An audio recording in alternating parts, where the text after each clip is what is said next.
you share them with. And it's life, and the point is enjoying who you share it with. All right, guys, this is another episode of Field Tested with Brad Arrington. I got Mr. Chris Akin right here with me, a true idol in our game, a legend in the dog training world, and somebody that I have looked up to my whole entire life since I was a teenager. Thank you for coming on with us, Mr. Chris. Thank you, buddy. I appreciate it. Yes, sir. So I was talking to Mr. Chris earlier, and Mr. Chris, I just want to you to tell our listeners, you know, we coach a lot of ball teams. We employ a lot of people out here at Mossy Pond. We have over 100 people, and then of course what you and I do, the dog training, training a pack of dogs, keeping that standard and keeping that elite standard, whether you're on a ball team or you're an employee out here or a manager or an employer. You know, from the time I was a teenager watching you on the ESPN Great Outdoor Games, and you were at the top of your game, top of the game of the dog world, and you have held that standard for. And I didn't look up facts. I've known you for a very long time. I don't know all the facts. I would love for you to tell me about all your story and what you've accomplished to tell the listeners, but. You know, I know you are a true idol, a legend in the game, and I have watched you and followed you and wanted to mimic. I said right there, I want to be that guy one day, and you know, that's what got me into dog training. And you've probably never heard me ever say that. We've been friends for a long time, but that's how I felt then. That's how I feel now, and you know, to keep that extreme high standard. And to hold it, you know, there's a lot of people, whether you're a baseball player, a football player, a guide for Mossy Pond, a dog trainer, you know, it's sometimes you can be like a roller coaster and you have peaks, but you also have valleys. It seems like you've held that standard in what you do and what we do as a duck hunter, as a dog man for years and years and years. And to hold that standard, it takes a lot of sacrifices. And I know a lot of hard work, and I'd like for you just to freestyle and tell us about what you think. What does it take to keep that standard, and what kept you driven over all these years? What kept you at that high standard for all these years?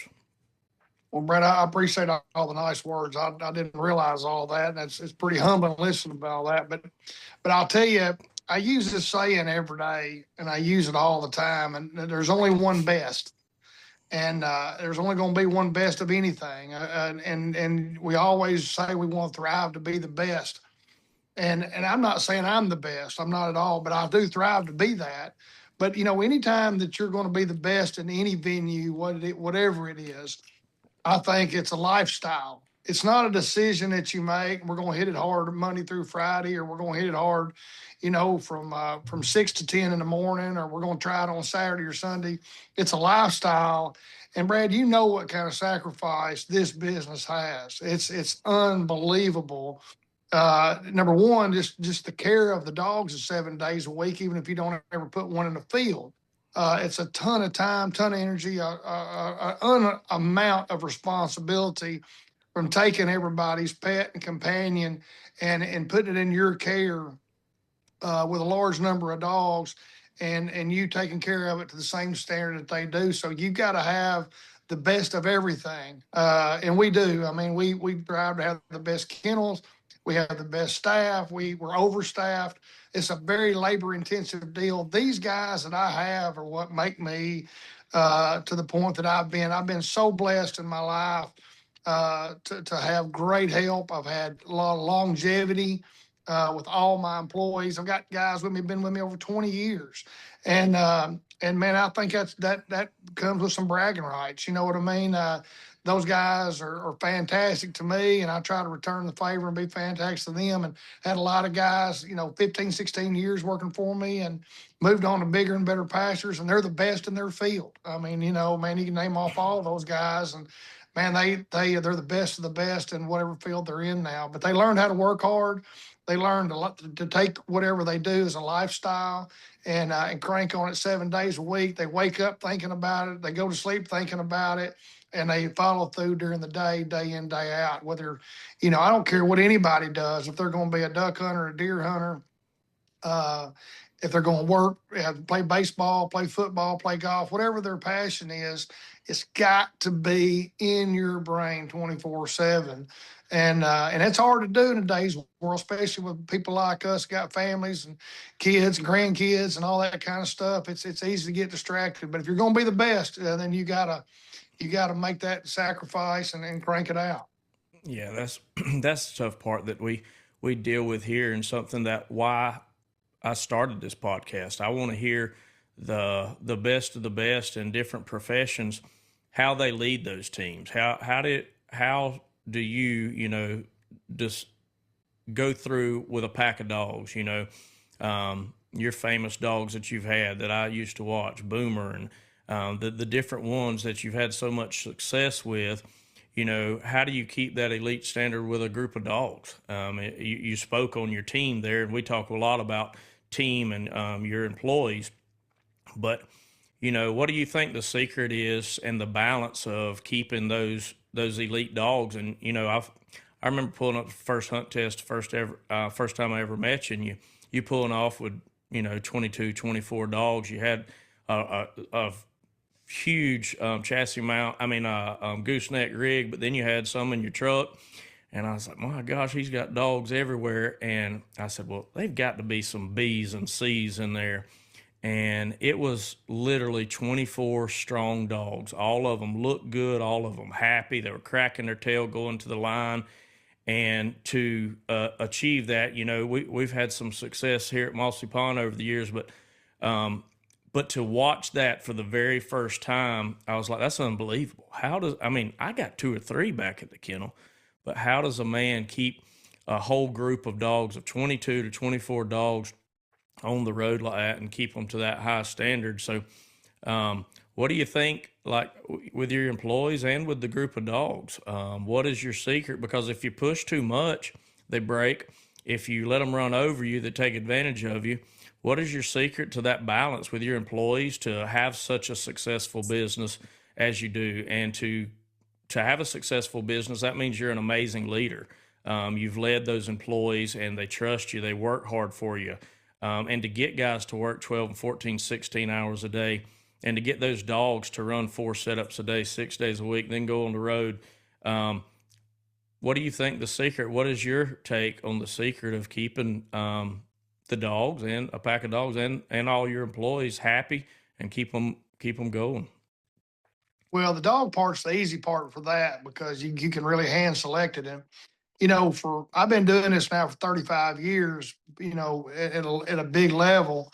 And I found a group of dogs that works for me. And where my deal's different from everybody else's is that all my dogs that you see coming off the truck and trailer, I'm going to say 85 to 90% of them are my puppies. Yes, we bred them. Some of them are 5 and 6 generation. The very dog I hunt today is 6th generation. My very puppy that's running around here on the floor is a direct Boomer puppy from Frozen Seaman. Wow. He was even 3, 4 generations deep before Boomer. So I just found things that work for me, dogs that are great family pets, great companions, and that are very, trainable, have a lot of retrieving desire, and wanted to please me. And once I did that, man, I just hung with what worked for me, So we bred those dogs, and we repeated that. We made a lot of bed partners at night, to watching cartoons with the kids. We made lots of great duck dogs, made lots of great grand champions, but so a pet companion duck dog is what we always strive for, and that's been our bread and butter all these years. And man, I'm just an old duck hunter, man. I love to shoot ducks, and I love to shoot ducks in a big way. And man, I've been blessed to be able to do that my whole life through this industry. And I just knew what I wanted, and I wanted to repeat that for all of us. You know what I mean? And so that's what I thrive for. We sell a lot of puppies to trying to do that, and that's how we keep a lot of dogs in training. But as far as the employees, man, there's no joke about what I do there. I find man, like all my upper level people, these guys are the best, the best. Like right now, you look at Scott Harp, he's got, I think, probably more hours in the field than any one dog trainer I ever met in my life. His dad was a pro. All his upbringing was, I mean, him and Hugh hung out together when he was from the time he was in diapers all the way up. I mean, the who's who. Scott had the who's who in the cab of the truck with him, and me and he was just dreaming about that That's stuff. right. I mean, them guys had whipped Scott when he was a child. You know what I mean? And they don't get any harder working. And he's done forgot more about dog training than I'll ever know. And that guy's a beast 24/7. He lives it, breathes it, thinks it. I guess he always will. He's a true blessing to have, at the kennel. And look, he works harder than anybody I ever met. He knows more than anybody. And man, it's a true blessing to have. You look at Philip Best, he's a young guy, been with me several years. He, God dang, he may work as hard as any young person I ever witnessed in my life. He loves the game. He loves the dogs. He loves doing well for Scott. He loves doing well for me.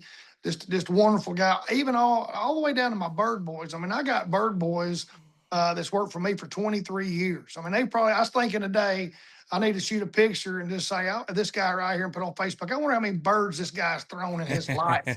I mean, because he's literally throwing, like today, he threw for me for 26 dogs today, a full set today, all day long. And he's been doing that now for all those years, my whole life. He knows every one of those dogs, and I come off the trailer with them from the field. He knows what they're going to do before they do it. I tell him all the time, he's built more dogs than I have. And, he just knows how to do it, when to do it. And he knows, how to do minimal help, maximum help, no help. He knows. I'll ask him sometimes, hey, where should I put this bird? And he'll tell me. I mean, it's amazing. The guy that's been with me. So, I mean, I'm just blessed and having the right people. I've got beautiful grounds I'm so proud of that we've been able to acquire through the years. I've had the same place now. I got one of them since early 90s, and the other one I've had for 21 years. And, we got 11 ponds and lakes, and we've custom designed all of them. It's just, man, we're just blessed in all of it to be able to build the dogs that we got today and be able to make a living the way we do. Man, I tell you what, it's tough. It's a tough game. And, to keep the standard that you've kept for this long, talking about your employees, I question it all the time. We have a lot of employees here. We have 100 employees. We have over 30 duck guides, and they can do it. They can do it anywhere in the country. They can kill a duck, and they're good at it. Our dog trainers, we got 14 employees over there. But I question myself, and I talk to my other managers and my mentors. How is that something? Talking about your employees being with you that long, do you feel that is something that you're doing to lead those guys, the ones that have been there that long, or are they born with that work ethic, or what inspires them to work 16 hours a day? So, because let's get real, we're not gazillionaires by being dog trainers. We do it because we do it because we love it. So we're not getting rich out here. So if we're doing it because we love it, what inspires those guys too? Because they're not getting rich either, and they know that they're not going to retire rich. We know we're not going to retire rich. So what inspires a man to work 12, 14 hours a day and work these dogs? Is that something he's born with? Is he just that passionate about dog training, or is he being led by you that well? What keeps in any game, whether you're a football coach or a baseball coach, and you have those guys on the field, or you're a manager and an owner of the business like yourself, or what do you think keeps those guys going? You mentioned that about a coach or a business owner or whatever, but really, and to me, Brad, it's all the same. Like, I'll be honest with you, I think I'm one of the weakest links around here on the field, if you know what I mean. And if you think about a football field or a baseball field, if the coach had to go out there and play the game, we'd be in trouble, right? You got that but right. He can tell you how to do it. He can tell you when to do it. He can tell you what you should have done and could have done, but he probably can't even do the dang job. Well, that's right. I tell you, there's a lot of days I feel like that. But as an owner and an operator, and I wear a lot of different hats, you know, and I may not always be grinding out the day in, day out stuff that's really the true hard work. Handling a dog and casting a dog is not very hard work. I'm just telling you. But all the stuff behind the scenes that's really not all that flashy and not all that cute, that's the stuff that really matters. And that's what those guys grind out and do that we don't always do. But at the same time, I'll be honest with you, I feel like I'm kind of like the coach. They like today, I left at 5 o'clock to come home to do this deal. We had all just backed in the parking lot to unload all the dogs in the airing yard. And I left, and they don't want me out there feeding dogs. They don't want me out there airing dogs because we'd probably have dog fights, have dogs in the wrong place, and have dogs fed the wrong thing and the wrong beds given. They know I'd goof all that up. So I feel more like a little bit more like a coach than I do a player on the field. Although I do play a little ball, you know, I'm still handling dogs. I'm still running dogs. I'm leaving Friday. I got to go to. I got to go to Brigham, Alabama. I run a master test Saturday and Sunday. I leave there, travel to Foley, Alabama on Monday, and I run Tuesday, Wednesday, Thursday, and a double master down there. And I come home. So I'm still rolling with the deal. I'm still busy and still running, you know, a lot of tests. I'm at it all the time. But at the same time, on the day-to-day operations, my guys, they handle 90% of it. I got to give them all the credit. But but they do know that at 6 a.m, you know, the phone's in my hand and we're rolling, and they know at 9 p.m, you know, I'm still on the phone, I'm still grinding it out. And so we've all got, you know, like on a baseball field, there's some guy pitching, there's some guy catching, and there's some guy running, and there's some guy hitting, you know, and everybody's got different roles in the deal.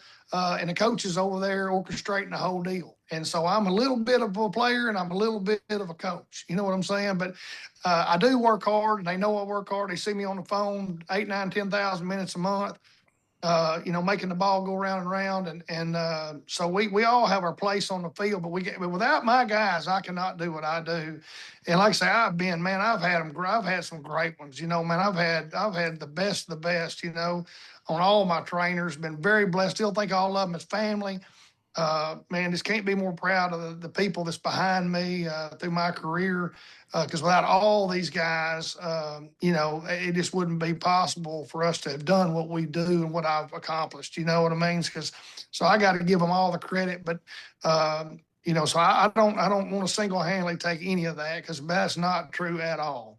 I promise you. Well, that is a very humble way of describing it, because I do feel I watch leaders, and I've watched you, you know, since I was 16, 17 years old.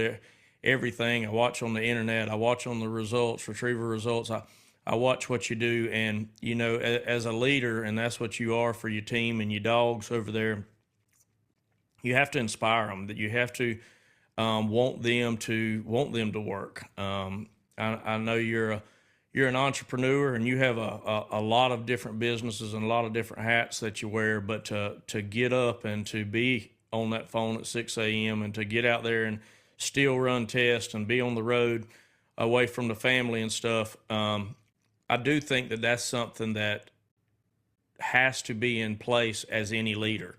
The coach can't coach from the couch. He can't not show up for workouts. He can't not show up for two-a-days.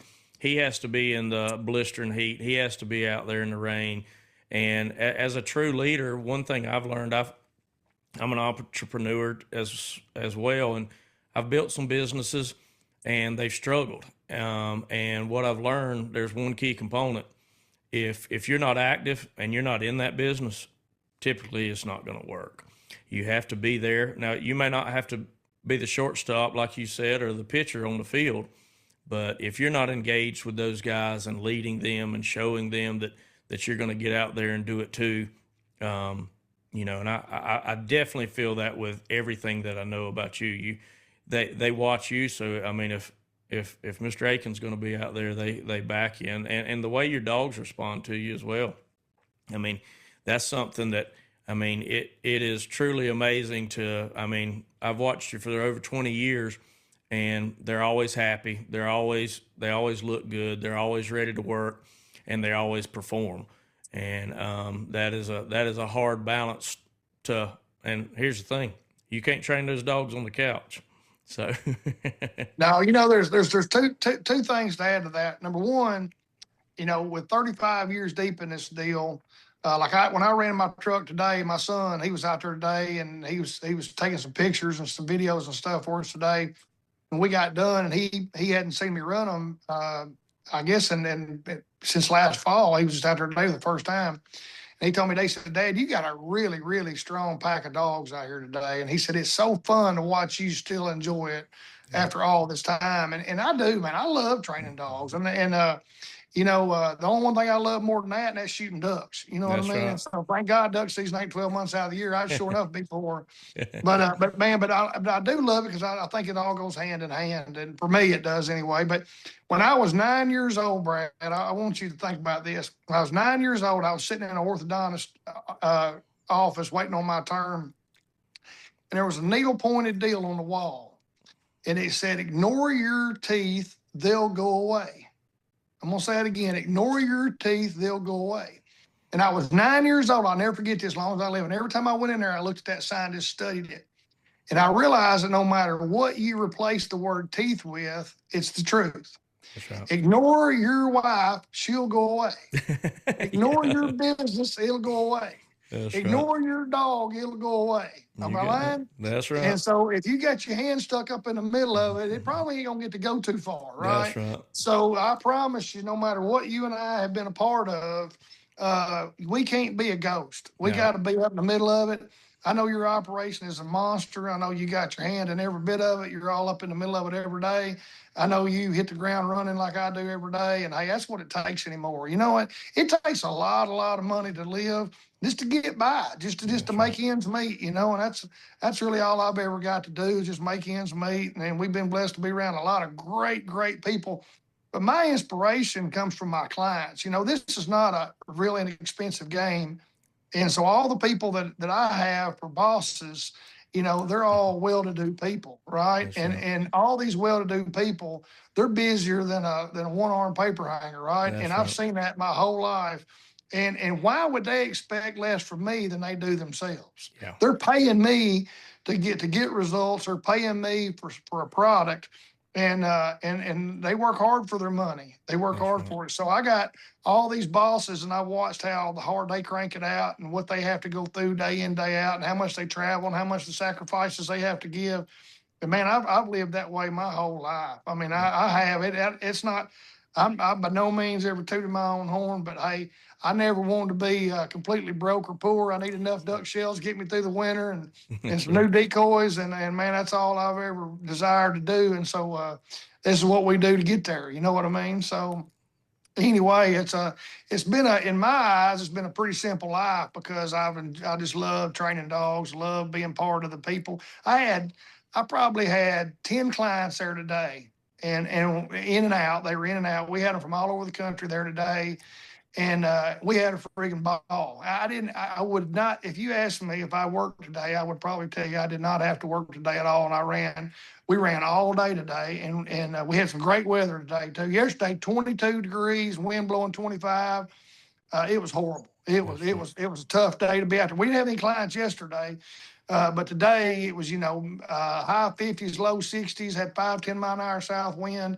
It was a beautiful day. We did some water work today. We had combination land water combo today, and we got a lot done. We had a ball doing it. Dogs had a great time. Dogs are fresh off duck season, so they're in great shape. Attitudes are good. Everybody's, man, they're rolling. The dogs miss being trained. Hey, it's amazing to me to watch those dogs. My own personal dog every day rides in the back seat, and every day on the way to the kennel in the morning, my dog goes to whining and spinning in the back seat, getting to go to the kennel. I'm like, dude, you've been in more trouble on that 230 acres right there than anywhere on earth. Why do you love that place so much? He loves every minute of it, That's right. And that's why I love him, because he loves to do what he loves to do. You know what I mean? That's right. So we all got to do that. I don't think there's any one coach out there. I don't think there's any one coach that doesn't love to do what he loves to do. I don't think there's many of them out there that hate it, And if they do, they ain't no good at it. They're not any good at it because they're not thinking about it 24/7. They don't wake up in the middle of the night thinking about it. They don't go to sleep thinking about it. And hey, look, I am, and look, you were trained by some of the best dog trainers in the country. You had a huge blessing put on you at a young age. I didn't have that, so I had to think about it a whole lot more than you did. You were told and slapped around a little bit. I had to figure it out and slap myself around. You know what I mean? That's right. And so I didn't have all those blessings that you had on that deal, and so I had to start behind the 8 ball a little bit. But I tell you, I'm a so much better trainer today than I was last year, and I'm at leaps and bounds what I was 5 years ago, and so on and so on. And it's just it's a craft that you and I learned through watching an animal. Oh yeah. Yeah. And we learned how to do that, and we inspired them, and we didn't grind them down. We don't beat them down. We don't not riding their butts 24/7. We coach them. We don't have to tell them what to do. We use their natural instincts to our advantage, and we curb them into what we want to do. And I think that's what we do with our people. I mean, like when they talk about my guys, I mean Philip and Scott. I mean, if I stop, they run me over. I mean, they're working. They going outwork anybody in the world. They don't need me. I don't need them telling what to do. So I think at the end of the day, you know, your employees, they got to want to work. And it's just, I listen to all my people that work for me or that I work for now at the kennel, my clients. They complain about their businesses that they have. Their number one problem is the workforce. Yeah. Is the workforce that we have today, and especially the workforce in their 20s. Everybody has been ruined. And you take a young man, like I got a son that's 20 years old, and I tell him all the time, man, if you'll put the same work ethic in that I know you got in you, you could rule the world right now. Amen. And I believe it's true, don't you? I guarantee it. I tell you. And I talk to him all the time. You know, I got a 7U team, a 8U team, a 9U team. My oldest boy is 16 now. Yep. And, you know, I talk to him about ball all the time. And it is the work ethic. And they have an amazing team and they do good, but just watching the kids these days compared to how I was coached, I mean, you didn't get in between those fences without, running everywhere. And we have some great teams and they do well. And then when they come out here to Mossy Pond, I mean, when's my lunch break? When's my next break? When do I get my next water break? When do I get this? When do I get that? When are we going home? You know, I've had some amazing bird boys, and I have some amazing employees now. But the question, how many more setups are we going to do? How many more dogs are we going to do? I said, listen, there's going to be one rule. We're not going to ask how many more dogs, because I know what that means. You're telling me you don't want to be here. But you know, listening to you, and I'm kind of talked in a circle a little bit, trying to pry it out of you what you think keeps, and you're so humble. I think what you're saying is very, very obvious. You got to do something you love, and if you don't absolutely love it, you're not going to think about it 24/7. You're not going to. It's going to be very difficult to be elite.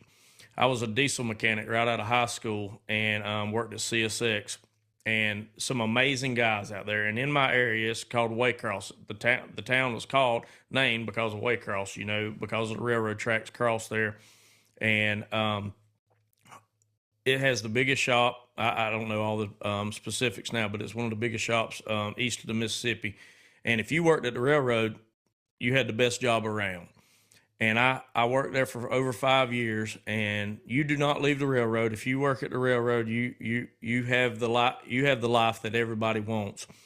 And I would watch the clock. I would literally watch the second hand tick-tock every night from 11 to 7 a.m.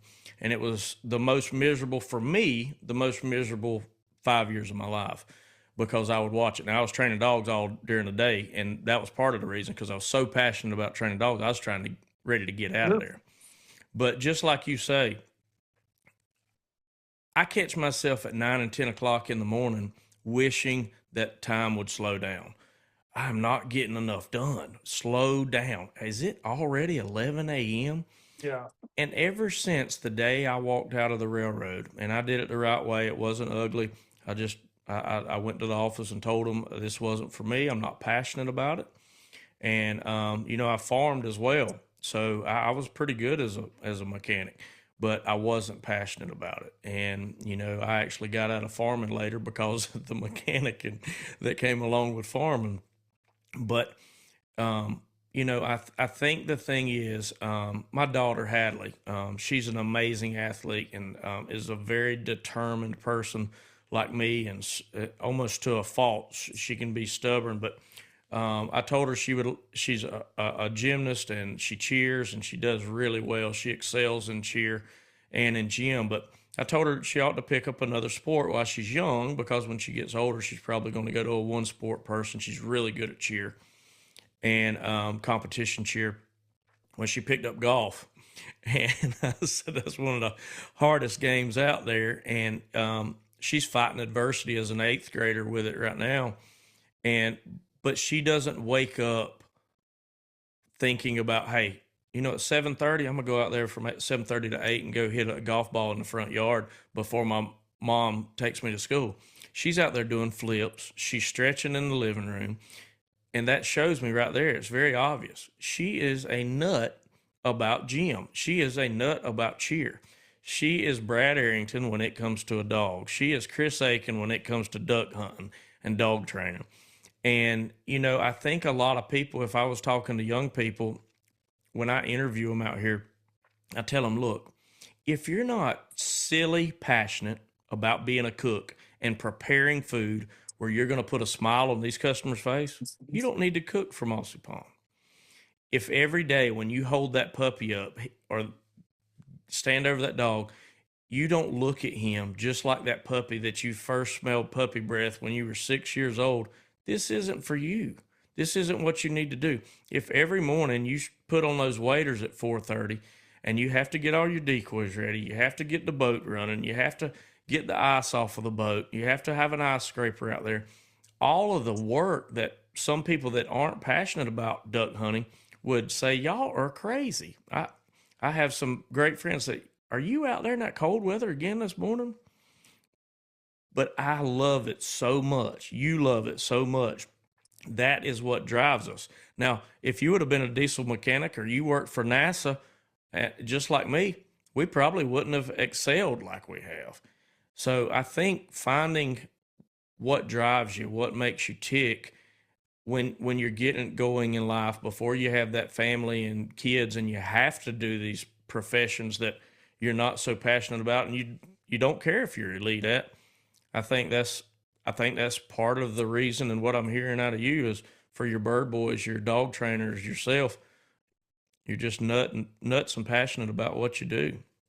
I wasn't a very educated guy. I barely made out of high school. I got kicked out of high school my junior year because I skipped 14 days straight during duck season. We was whacking them on the river, and there's no way I could sit in class thinking about missing out on that deal, right? So I think that my dad, he dropped me on my butt. He told me when I graduated high school, he asked me, he said, you going to Memphis State or Arkansas State? And I said, Dad, I ain't going to college. I ain't college material. I barely made out of high school. And I said, I'm not sure I did. I think they just give me a diploma and get rid of me. And I said, so what? He said, well, look here. He said, here's the deal. He said, on August the 15th, when all your smart friends, the ones that are going to be successful and the ones that are going to have good lives, when they go to school on August 15th, you owe me half the rent, half utilities, and half the phone bill. And he said, right now, minimum wage is $3 an hour. And he said, the way I got it figured, you're going to owe me $600 a month with your utilities, phone bill, rent, and your truck note and insurance. He said, I don't think you can make $600 a month. And I said, well, Dad, I'm going to figure it out. And I said, I'll be just fine. I never stepped one day in college, and we sure wish I would have at times, just for the good times and all the camaraderie and all that, But I didn't do it. But I was always scared to death of not succeeding, And no matter what I did, I didn't ever want to not succeed. And I tell you, I'm not bragging, and I don't mean this in a very humble way, but if I get the picture of the right deer on my farm, heaven help that deer, because I can't sleep until that dude's on the ground, right? Amen. If I sit in my lodge and I watch them ducks land on the east side or on the west side or in the middle, heaven help them the next morning, because I'm gonna go to them and we're gonna manipulate the whole deal, and we're gonna put the hurt on a few of them, And I just whatever I've ever tried to do, Um, Man, I've always, I always just try to do it to the fullest extent. My daughter's that way. My son's that way. They work hard, they do hard. Man, man, I hope my grandkids are the same way, because it is a missing link in today's world for people to work hard and be passionate about anything. Yeah. Anything, Yeah. the Lord blessed me so much to be passionate about duck hunting, and I spun off in a lot of other things because of that. Man, I mean, between the kennel, the duck hunting operation we have, all the lease ground that we have because of it, the sporting goods stores, I mean, all that stuff that we're involved in today. Man, it all comes back from me trying to shoot a greenhead out of the air. Yeah. And it really has. It's all spun off from that stuff. And man, but I just love everything about this industry. And no matter what somebody's into, no matter what industry they are, there's a million different ways to make a living out here. Man, just do it to the fullest extent you can. Put everything you got into it. Don't worry about the clock. Don't worry about whatever. You got to find whatever it is that strikes your heart and your brain and makes you wake up in the middle of the night and think, how can I be better? How can I do better? Or what should I do to be that better? Or what should I not do to be better? And I think you will be. And man, I just love trying to watch people succeed, and we help a lot of people succeed too behind us, right? We got a lot of people that make good livings. You're talking about them 100 people. Think about, Brad, think about this. Think about your success. You said you got 100 employees here. How many people are underneath that pyramid of those 100 people? Oh, I mean, let's just say that each one got a spouse, and now it's 200 people. Yeah. Let's say they all got one kid. There's now where, this still goes on and on and on and on and on, right? So your success is responsible, or the well-being of 2 to 3 to 4 to 500 people underneath the Mossy Pond deal. That's a lot of weight on your shoulders. So I don't think you have any choice but to succeed. Yeah. And make sure that you take care of those people. And man, I think that drives people like me and you to get up and do the right thing every day and grind it out. Now, like I say, I've made a lot of mistakes. I know a lot of people never have. I've made them all, learned from it, but I didn't ever want to be completely broke. And I always wanted a few duck shells, maybe a new shotgun every 2 or 3 years. And I've always had a good time doing what I do. So, man, it's just right place, right time, blessed above and beyond imagination. And I've never seen, like, right now, 35 years deep, I've never seen the dog world crazier. I dang sure never seen the duck hunting world crazier. The duck hunting world is crazy. It is unbelievable. It is unbelievable. In every venue, and I mean, every part of it, it's out of control. Dog, puppy. I probably had more puppy calls this winter than I've ever had in my entire life. I mean, I've never seen anything like it. The world has gone crazy in the waterfowl world. So I was just blessed to be and not every venue is that way, right? I mean, not every business is that way. And so I just got blessed to get to land in the right one to get us to where we are today. It's just a lot of luck, living in the right place. I mean, I'm sitting right here in the middle of God's country when it comes to duck hunting and duck dogs, and that had a lot to do with it too, So just a lot of stars lined up, and man, it's been lucky. Yeah, definitely. What you said earlier is funny. The passion of how I love to train a dog, and we had horses and dogs, and I just loved animals and all kind of dogs. But that passion, what it has led to, that I had no clue. I mean, I remember the first time I'd ever heard that you could get paid for playing, what I call it, playing with a dog, was absolutely nuts. And of course, I was watching you and seeing you, but I said, there's no way you can do that. But this journey, it's pretty incredible. But along with the journey, and we could sit here and talk all night of these, but the long nights, the long days, the countless hours away from our families, trying to find the cool weather where we could be successful with a bunch of labs. It's amazing what has transpired through the years to make it happen for me. And I know that your stories are very similar and pretty bizarre and wild as well. But the passion is no doubt what kept me driving, kept me waking up every morning. And talking about leading those people, it's changed me. Just like you say, you've made some mistakes. I've made some mistakes, but it changes me and how I try to live my life and what I do, because there's a lot of people depending on me. And with maturity, that comes, and doing the right thing by my people, and leading the right way. Because just like you said earlier, these people that we work for are typically, most of my customers, our dog customers, they're very successful, and they have an elite standard in whatever profession they do, whether they're doctors or lawyers or musicians or NFL guys or MLB guys. They're to the pinnacle of their game as well. And if you watch them, it's textbook for what we have to do to succeed. They have to have that work ethic and that passion.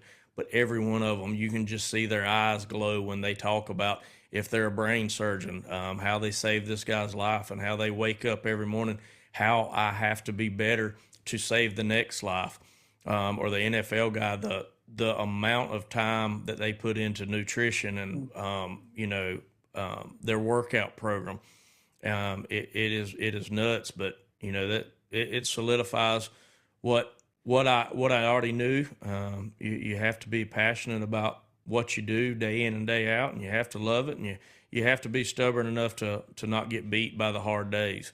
There's tough days, and no matter what you do, we do train dogs and duck hunt, pretty much every day. We get to kill ducks for the dogs even in the summer. And, to be able to live the life I dream of, there's still a lot of hard days. And, Brad, something you hadn't, and I hadn't mentioned either, and I know me and you, man, we drew the lucky stars. But something that I always tell these young men that I get to talk to all the time, that probably the biggest and most important decision of their entire life is who they pick for their wife. Amen. Mm-hmm. And you and I are living proof of that. The wives that we have, and the life and the role that they lead behind the scenes, like me and you do all this crap. You know what I'm saying? That is an absolute joke. When I gave your wife a hug the other day, and I said, I'm just sorry. I hate it for you. Sorry. I hate that you're married to that man, because I know what you got to go through every day. Same thing mine does. Yep.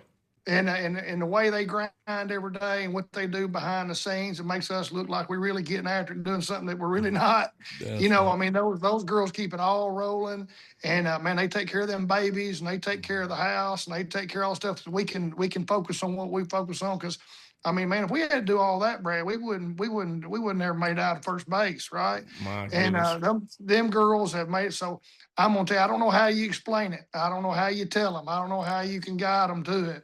But if they get the wrong woman, man, it's a bad deal. It's like driving down. I was telling the kid this other day. I said, like driving down the road. I said, if you get off at the right exit, you're going to take off, and you're going to go down a paved road like you ain't never been on. Yeah, the next one, you're going to get off on that exit, and you're going down a road that a four-wheel drive with 40s on it and lockers can't get down. Man, it's a rough deal, and it's uphill both ways. It's a tough deal. And I'll tell you, be very careful who you get for your, because realize you're not just getting over who's got a cute little body on her and who's got a cute little face. You got to have a little bit more than that. She got to have the same goals you have. She got to be willing to sacrifice. She got to be willing to grind it out with you, and she got to be able to get in the trenches with you when it ain't all that pretty and when it's beautiful, And man, if you get one that can go through life with you, man, you can do some amazing things. And there again, you got to be blessed a little bit, and but you got to make good decisions. The Lord likes people that help themselves, right? That's right. And then you got to do right by them. You got to keep it straight and narrow for them, because man, they deserve it. I know ours do. Lord knows ours do. I guarantee you, mine ought to have a closet full of trophies. I can tell you for what all she's done for me. Yeah, and yours too. I guarantee you. Yeah, Miss Ellen. When I left the railroad, I mean, everybody thought I was the biggest fool in the world. I mean, we live in a small town here, and you should have heard the talk on the street. And my mom didn't want to speak to me. Her dad, which was my grandfather, he retired as a diesel mechanic out there, electrician, And so that was the only life you were supposed to live around here. And when I quit, she was so upset. Everybody was upset, but Miss Ellen, through thick and through thin, I mean, she was right there by my side. And, I told her the other day, I said, I'm going to get you on this podcast. She said, no, I'm not going. I said, you are the true definition of somebody that follows and is supportive of me. I mean, nobody else had my back. Nobody else stood behind me. I mean, all of the things over the years, dog training, then competition training, then being on the road, then New York, spending 7 months every summer in New York. I mean, what wife would stand behind somebody through all that? I mean, the other day I had a fine young 22-year-old young man. He was one of the finest dog trainers at that age, 16 hours a day, worked his butt off. And he came in here upset, Mr. Brad. I have a girlfriend back home, and I think I just want to get closer to her. I'm getting to that age in my life that I need to get closer. And I said, I totally respect that. And he loves to duck hunt, and he loves to train dogs. And he looked right at me, and he said, she's kind of putting an ultimatum on me about being over here training dogs. And he said, how did you get Miss Ellen?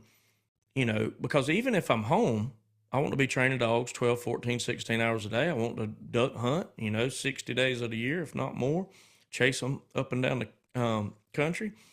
How do you get it? And, I try to be a leader. I try to have good answers when my team comes in here for advice.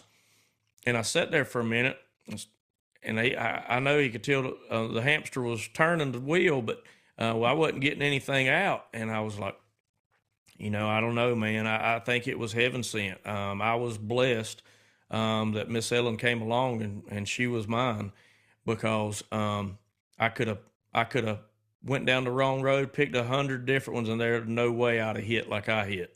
I definitely was blessed in that department, and God had a plan that because there's no way, no how any of this would have transpired without her. And mine's same way, man. I'll tell you what, I've been married to mine 25, been with her 30, and man, I mean, and and I come up with some crazy ideas, Brad. I do, and I'll run them by you, and she'll look at me and go, "That's the stupidest thing I've ever heard of," and I'm like, "Well, I'll throw that in the ditch," you know what I mean? But she's kept me out of the trenches a time or two. But I'll tell you, she's man, she's the reason this whole wheel goes around and around, and man, I can't thank her enough. And I know Miss Ellen the same way. Like I say, when I saw her the day, I reached out to her and gave her a hug, because I know what she's been through. I know what she goes through every day. That's right. The same thing mine does. That's special women now. But these young men, I'm gonna tell you now, man, they can draw the wrong card, and man, it can be a bad deal, And so you got to be careful out there.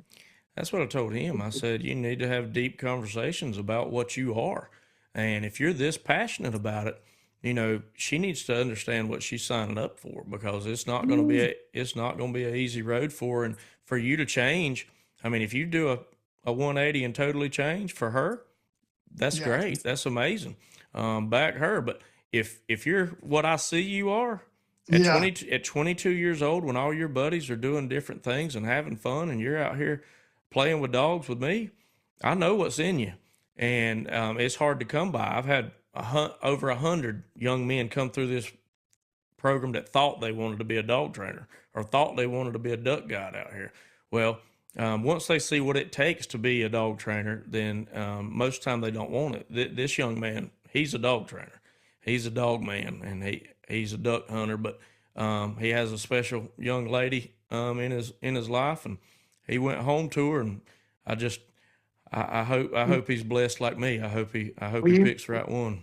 Well, I think that there's a fine line between passion and a disease. Yeah, there you go. Okay. And so I have a disease about shooting ducks. I have a disease about training dogs, and I have a disease about being in this environment at all times. And I love everything about it, from the land to the equipment, to the dogs, to the ducks, to all of it. And but that disease is what causes my passion, because it's always in me. It's always on me. It's on the surface. It's in my guts. It's in the way we are. And so, I think that's just a reason that I am the way I am. I can't help it. No. You talk about, oh, you've done this, you've done that. Brad, I don't know that any of that stuff I can really help. And I'm not real good at keeping my mouth shut. I'm not real good at hiding from certain things. It is what it is. What you see is what you get. Yep. And man, it's just a true, I love everything about it, man. I love everything about the sport. I love everything about the people. So when I first decided I was going to train dogs full time, for some reason, I had been told that the people were the hardest part of the entire business, dealing with the clients. And I went to a guy named John Kreiner, which was an old field trialer. He was back in the day of Hugh and Joe and Harvey Shue and all those guys. They were all in cahoots, right? All them field trialers compete against each other every weekend. And I was talking to Mr. Kreiner, and I said, man, I've been told that the people, the hardest thing there is. He was a taxidermist at the time. He had retired from dog training. He turned to me real quick. He said, the people. He said, Chris, he said, the people you're going to meet in the retriever training world are the best people in the world. Yep. He said, that's the part I love the most about it. He said, I met the most amazing people, the most amazing leaders, the most amazing everything. He said, I can pick up the phone right now and get anything you want to get done in the country because of all my contacts in the dog world. Yep. And he's not lying. Yep. He's not lying. I mean, it was amazing how I've enjoyed all these people from all over the country and got to meet and become a part of, just like with you and all the people. I mean, man, I can only imagine because you roll through so many more people than I do through y'all's operation and all that.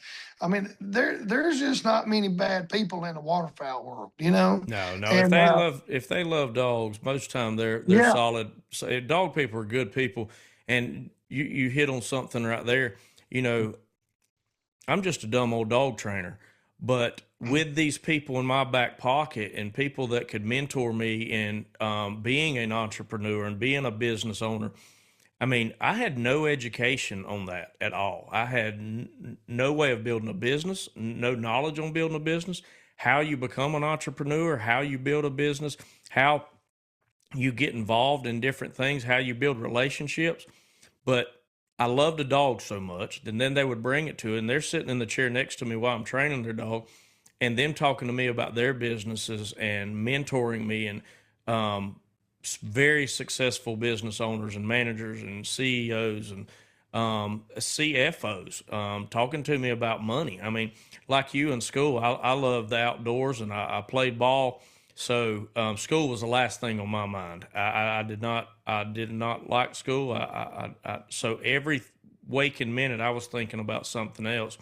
Barely got through high school. Failed several classes and courses because I was on the baseball field or hunting, and so I had zero education or any mentorship until I started training dogs. And when I started training those dogs, those customers and those people are the ones that led and educated me over the years.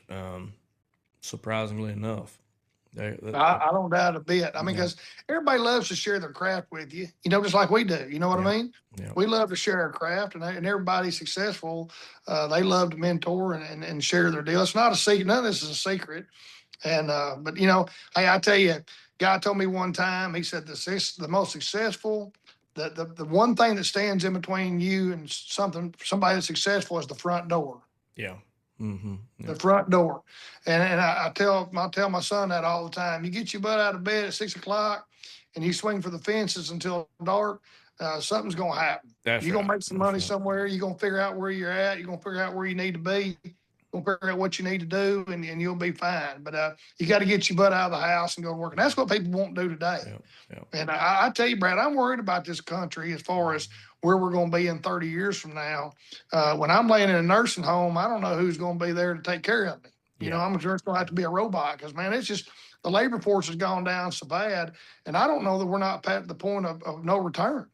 Yeah, we all grew up. I know I grew up. Everybody college, and I support people that go to college. If you're going to be doctor, lawyer, business owner, marketing, there's a lot to be taught. And talking about AI, jump on that real quick. I mean, I think AI is going to hurt some jobs, but it's got to create some jobs too. Somebody's got to learn how to work on those robots. So I think college is going to help with that. But what I was getting at, people with just blood, sweat, and tears and work ethic, the blue collar guy, I mean, I think it's opening a lot of doors for them. I mean, if you know a trade, plumbing, electrician, mechanicing, I mean, it's dying out hard because nobody wants to work like that anymore. And I told my oldest son, I said, he's intelligent and does good in school, but I told him, I said, man, you could make $150,000 with a trade now. When I was coming through, if you were not going to college, you was a big dummy and you was going to struggle. Lord blessed me with petting dogs for a living, but college definitely wasn't for me. I couldn't do it. Man, I hate it. I so bad wish I'd gone to a few frat parties and done some college stuff. Hey, I could have been in the middle of that too when I was a young man. I tell you, I hate I missed those times because when I bought my first house when I was 19. I was married when I was 19. I had my first kid in my early 20s. I mean, I went straight into it, man. I hit the ground running and grinded out the hard way. But I tell you, I think in 4 years of being out there on my own and from that, when everybody else in college, I was out there grinding out. I'm not too sure I didn't get a little bit of a jump on them. You got an education too, though. Yeah, I got a heck of an education. Yeah, you dang right I did. And man, I tell you, but man, it's just hard work. I think that's what it all boils down to, man. Just get out there and grind it out every day. Work hard, try hard, and be the best you can. There's only one best. I tell people there's only one best, no matter what it is, whether it's a product or it's a dog trainer or it's a diesel mechanic or it's a duck guide or whatever. There's only one best. If you strive to be that very best, it'll all work out. Yeah, it'll all work out. Well, I by no means claims to be the very best dog trainer by any means. I am a student of the craft. Yeah. And I do love being a student of the craft, and I do like to be able to share it with people, and I do like to be. But all I'm trying to do is strive to be the best, So we'll see. I'm getting a little bit older and getting on up there in age, but I still love it every day, man. I love doing it. I can't wait to go out and hunt test this weekend. It'll be my first one. The first one's always the hardest because you don't really know what you got, but after that, you got to know what you got going the rest of the year. And we're going in and trying to get these dogs qualified for the national, and we're going to hit the ground running pretty hard, and we're going to hit it hard, and man, I'm looking forward to it. Well, just like you just said, I mean, the reason that you're so good with the people, and the reason you like people and be successful, and the hard work and the passion goes a long ways. But people can spot a fake, and just like you said, I mean, you get what you see. You're definitely as genuine as they come. From the first time I met you and you didn't know who I was, snot-nosed punk, walking by you with a dog. I mean, what I saw was what I got, and what I knew what you were then. And we've built this friendship and this relationship over the years. And people can spot a fake. I think dogs can spot a fake. And if you're genuine, you do the right thing, and you work hard and you're passionate about what you're doing, I think you'll always be successful. But don't be fake. And that you're the true definition of that. I mean, see what you get. Well, man, the part about being fake, it's going to shine through pretty dead gum quick, and man, I know we're challenging these people to find something that they're passionate about and find something that they really love to do. But don't get confused with it's all hard work. Oh, all of that. Don't think you're at the lake. You know what I mean? Don't think you kick back on a pontoon, listen to your favorite turtle box. Yeah. It's not that kind of deal. Yeah. But there's a lot of ways. I mean, there's a million ways. There's a million ways out here to make a great living, and there's a million ways out here to go broke. So pick one and hit the ground running every day, and I bet you end up on top. Well, Mr. Chris, this was a true honor. I've always looked up to you. You've always treated me right, always been a great friend of mine. Thank you for all that you've done for the sport, for the dogs, and the contributions you've put back into the game with all the different categories and the different games. And being one, there's several and some bad trainers in our game, but it's this guy did this to the dog, guy did this to the dog. And I said, all I hear y'all talking about are the bad dog trainers. I said, look at the great ones. I said, call Chris Akin. He'll pick up the phone. I said, you call him. He's going to respond to your text. He's going to pick up the phone. But thank you for being an inspiration to me. Thank you for what you do.